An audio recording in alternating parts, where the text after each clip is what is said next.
राष्ट्रपति चुनाव से पहले विरोधी दलों को मध्य प्रदेश में तगड़ा झटका लगा है। यहां 3 गैर बीजेपी विधायकों ने पार्टी का दामन थाम लिया है। इसे राष्ट्रपति चुनाव से पहले बीजेपी का एक बड़ा रणनीतिक दांव कहा जा रहा है। मंगलवार को मध्य प्रदेश के भिंड से बसपा विधायक संजीव सिंह कुशवाहा, बिजावर से सपा विधायक राजेश कुमार शुक्ला और निर्दलीय विधायक राणा विक्रम सिंह ने बीजेपी की सदस्यता ग्रहण कर ली है। खुद सीएम शिवराज सिंह चौहान ने तीनों विधायकों को पार्टी की सदस्यता ग्रहण करवाई है।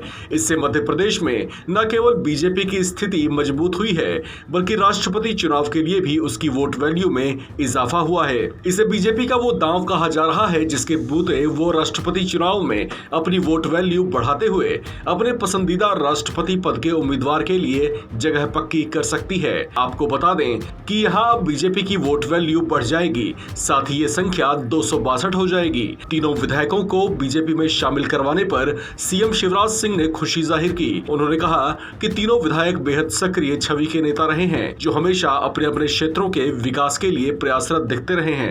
वहीं इस मौके पर पार्टी की सदस्यता ग्रहण करने के बाद विधायक संजीव कुशवाहा ने कहा कि उन्हें बीजेपी में शामिल होने पर प्रसन्नता हो रही है।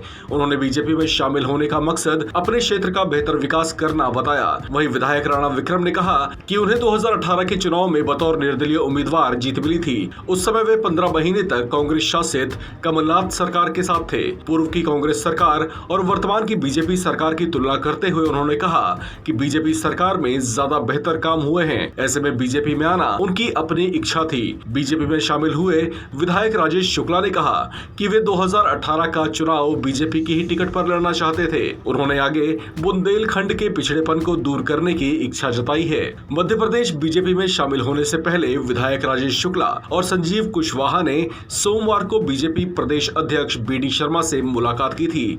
उनका इस तरीके से बीजेपी के प्रदेश अध्यक्ष से मिलना सुर्खियों में छा गया था। उसी के बाद से ये कयास तेज हो गए थे कि वे बीजेपी में शामिल हो सकते हैं।